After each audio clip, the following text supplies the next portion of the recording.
اظبط الكاميرا ثواني. تحييك ما تحيينا ونرضيك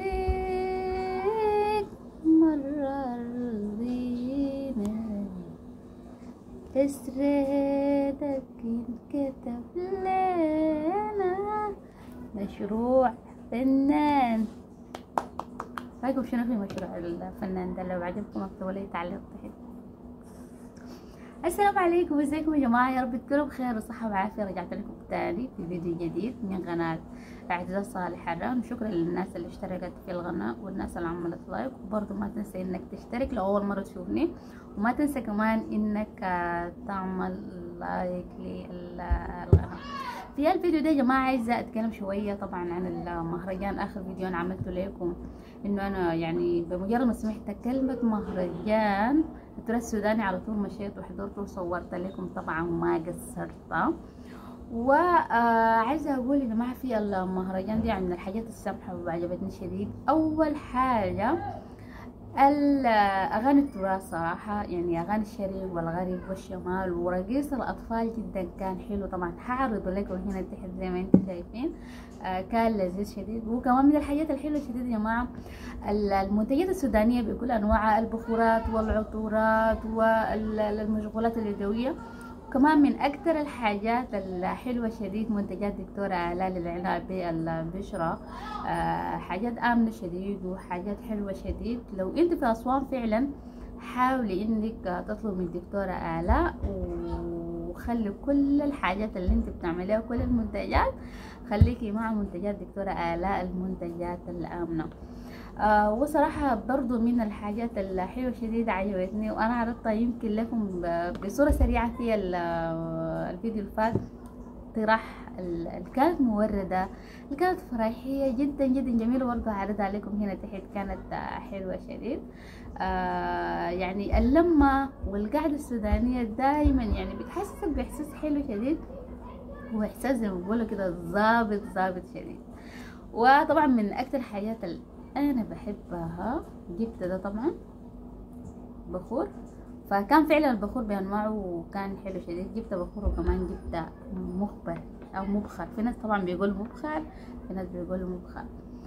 ف شمنه شمنه حلو صح؟ يلا يا شباب حلو ظابط شديد. طبعا ده طبعا من الحاجات اللي انا جبتها معايا. فيعني ما شاء الله حوا السودانية منتجة دايما وقادرة وواقفة على حيلها رغم الظروف ورغم الحرب، ان هي قادرة تعمل. ودي حاجة سامحة شديد صراحة. بتمنى لها دايما التوفيق لكل زول عايزة تعمل كل حاجة في حياتها. قومي على حيلك، قومي على حيلك واعملي الحاجة اللي انت عايزاها. المهرجان كان حلو شديد، فيه يعني كمية من السودانيين رجال ونساء واطفال. كان حلو شديد. يعني زي ما قلت لكم كان اغاني تراث، يعني حاجه حلوه وحاجه ظابطه وعجبتني شديد. يلا كمان عايزه اقول في الحاجات صراحه ما عجبتني انه كانت الصاله صغيره شديد، لانه هي يعني مكتوب مهرجان تراث سوداني، اكيد حاجه كبيره يعني المفروض تكون في مكان كبير شديد. وحتى الاضاءه كانت خافضه شديد. تمام. بتمنى انه المهرجانات الجايه او البازارات الجايه، صراحه ده انا اول بازار او مهرجان انا احضره في اسوان، فبتمنى انه يكون بطريقه احسن. يعني حتى يعني اغاني تراث والحاجات دي يعملوها بطريقه اجمل وبطريقه احلى. وبتمنى كل السودانيين اللي قاعدين في اسوان صراحه يتلموا ويجتمعوا في حته واحده، لانه دايما شايفه كده الناس بعيده من بعض، وحتى الناس قاعده تخاف من بعض صراحه. يعني الناس اللي قاعدين في أسوان يمكن يكونوا عارفين أنا قصدي شنو. يعني الناس بتخاف من بعضها صراحة.